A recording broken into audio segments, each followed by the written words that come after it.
December is supposed to be the quiet month, a month where the league exhales, where teams settle into who they are, and the noise dips just enough to let the truth come through. But this year, December didn't come to settle anything. It came to expose everything. And after tonight, we've got clarity. I'm Vincent Cooper, and this is Roundball Rants.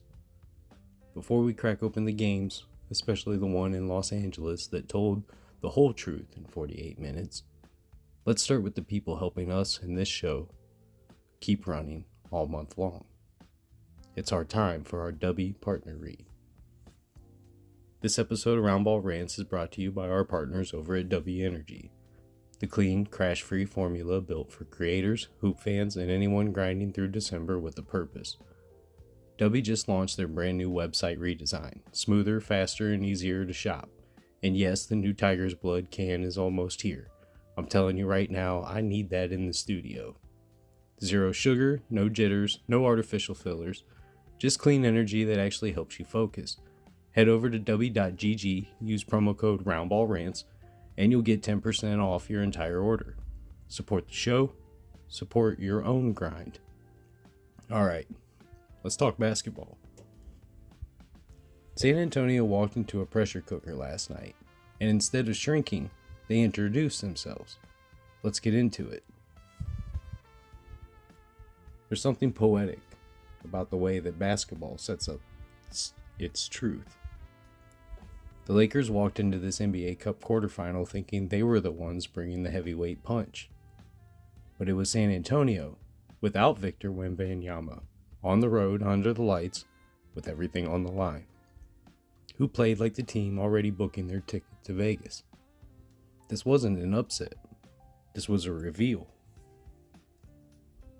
San Antonio didn't sneak past the Lakers. They handled them, wire to wire, whistle to horn, 132 to 119. The Spurs came out with an offensive clarity that looked rehearsed. 39 points in the first quarter, 70 at halftime. 8 players giving you 8 or more points. Every cut had purpose, every drive had force, every possession felt intentional. The Lakers weren't collapsing, the Spurs were ascending. And the breakthrough belonged to Stephon Castle.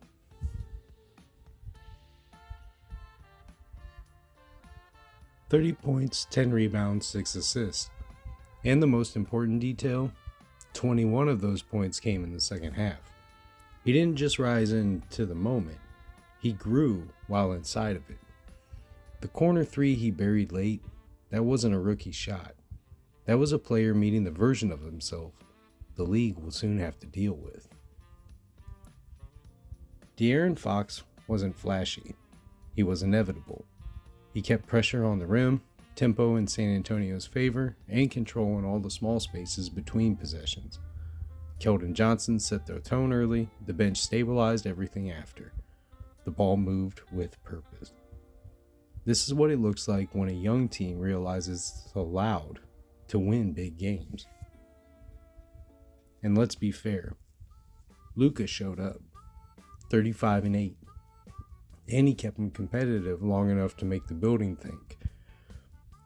Marcus Smart, he hit 8 threes, his season high. LeBron went 19, 15, and 8, because of course he did. But here's the truth the Lakers couldn't outrun. Their bench can't match their starters. And against a Spurs team that sends waves of contributors at you, that's a losing formula. San Antonio didn't dip when Castle or Fox sat. Los Angeles did when Luka sat. That was the ball game. And San Antonio didn't win because the Lakers failed. They won because the Spurs played with clarity, connection, and conviction. If December is where the league starts telling the truth, then this was the chapter where the Spurs finally spoke up and said, "We belong here." Listen, we're growing, and we need you with us. If you're listening on Apple Podcasts or Spotify, make sure you follow the show. It helps more than you know. And if you're watching on YouTube, hit subscribe, drop a like, leave a comment. Tell me who you've got going to Vegas. Every touch helps us reach more fans, more hoop heads, and more people who need a little therapy with bounce in their day. And remember, the call-in line is always open, 216-452-8813. Your voice matters here. Now, let's keep moving. Alright, let's shift to the other side of the bracket. If the Spurs revealed themselves under pressure, Oklahoma City declared themselves. Some games don't need suspense to make their point. Some games don't need swings or story arcs or last possession drama. Some games just walk onto the floor, look you dead in the eye, and say, "This is who we are." That was Oklahoma City last night. A 138-89 demolition of the Phoenix Suns. The biggest blowout loss in Suns franchise history. A win so decisive, it didn't just send the Thunder to Vegas, it stamped their passport as the team to beat in the entire association. SGA played like the moment owed him something. 28 points, 8 assists, effortless control, surgical pacing. He didn't dominate the game with noise, he dominated it with certainty. Chet Holmgren added 24 and 8, stretching Phoenix out, disrupting rhythm, making the floor field wide for OKC and small for everyone else. But the story wasn't just the stars. This was a team-wide alignment, connected basketball. Basketball where everyone seems to know the beat 1 second before the music drops. OKC shot 55% from deep. They forced 21 turnovers. They turned those mistakes into 34 points. They defended like a unit and attacked like a wave. This wasn't fast basketball. It was correct basketball.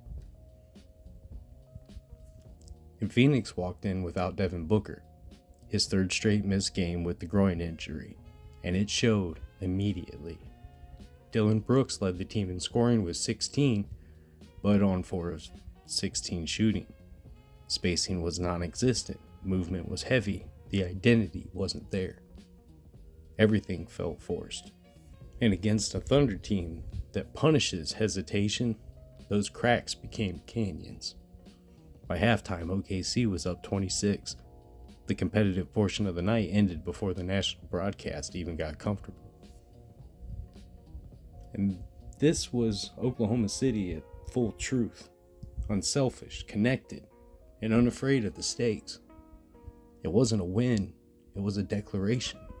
A declaration that the NBA Cup's road to the final runs right through them. A declaration that their 16-game winning streak and 24-1 start, they're not just numbers, they're their identity. And now, they carry that identity into Vegas, right into a semifinal collision with a San Antonio team that discovered a truth of its own.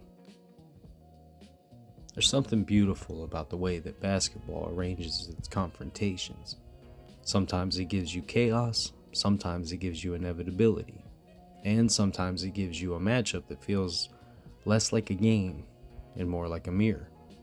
Because that's what this semifinal in Las Vegas really is. Two teams walking into a neutral floor, carrying the truths that they've uncovered under pressure. Two teams looking for clarity. Two teams hoping that the mirror reflects something that they're proud of. Oklahoma City, San Antonio. This isn't just a semifinal. This is a reveal. Let's start with OKC. The machine, the rhythm, the organism. Most teams bend under pressure. Most teams start second guessing. Most teams tighten up. Oklahoma City, they expand. There's a difference between handling pressure and growing inside of it. OKC does the latter. Shai Gilgeous-Alexander is playing basketball with the serenity of someone who has already answered the test and is now waiting for the rest of the class to finish. Nothing rattles him. Nothing speeds him up. Pressure brings out the purest version of who he is. Not the flash, but the control. And then there's Chet Holmgren, who might be the cleanest example in the league of what pressure can reveal. Because in moments where the floor shrinks and the game gets tight, Chet doesn't just survive. He becomes sharper, more essential, more inevitable. Teams try to attack him, thinking that youth is vulnerability. But what pressure reveals is that youth is actually potential. And potential, when realized, becomes power. And the rest of this Thunder roster? They play like a team that has already read the last page of the book. They know where the story is going. They know what they're becoming. They know that the truth of pressure has pulled out of them. This isn't a cute young team anymore. This is another contender finding its form. And across the bracket, San Antonio, they walk in carrying a very different truth. They weren't expected to be here, not without Victor Wembanyama, not with this level of youth, not this quickly in the arc of their growth. But pressure didn't expose their flaws. It exposed their foundation. And that's the thing people forget about pressure. It doesn't just reveal your ceiling. Sometimes it just reveals your floor, your backbone, your identity. When the Lakers threw their weight around, San Antonio didn't flinch. They didn't rattle, they didn't shrink. They evolved right in front of us. Stephon Castle didn't look like a rookie trying to survive the stage. He looked like someone who realized that the stage fits him. That's the truth you don't learn in blowouts or preseason games. That's a truth that only pressure can teach. And De'Aaron Fox, meanwhile, his truth is consistency. He is the calm in the noise, the pace setter in the storm, the veteran who knows that basketball rewards the team that doesn't blink. San Antonio's cutting, their spacing, their patience, it all speaks to a team discovering what they are capable of. Not someday, not down the road, but right now. So what happens when the machine meets the revelation? What happens when the team whose pressure confirms their identity faces the team whose pressure creates their identity? That's the question Las Vegas gets to answer. Let's break it down. Pace versus precision. OKC can beat you in transition, in the half court, through ball movement, through isolation. They're a Swiss Army knife that's fully sharpened. San Antonio thrives on flow, on movement, on instinct. They aren't fast, but they're fluid. Pressure will reveal. Can the Spurs impose their rhythm? Or does OKC accelerate this game to a place only they can survive? SGA versus point of attack structure. The Spurs showed discipline against Luka, but Shai is a different test. Less brute force, but more inevitability. Pressure will reveal. Can San Antonio make Shai uncomfortable, or does Shai's poise rewrite their defensive plan? Chet versus the internal equation. No Wembanyama changes everything. Chet represents length, timing, instincts, and shooting. Total modern-day package. The Spurs must decide, do they attack him? Do they stretch him out? Do they try to body him? Or do they accept the truth? You don't take Chet out of the game. You survive him.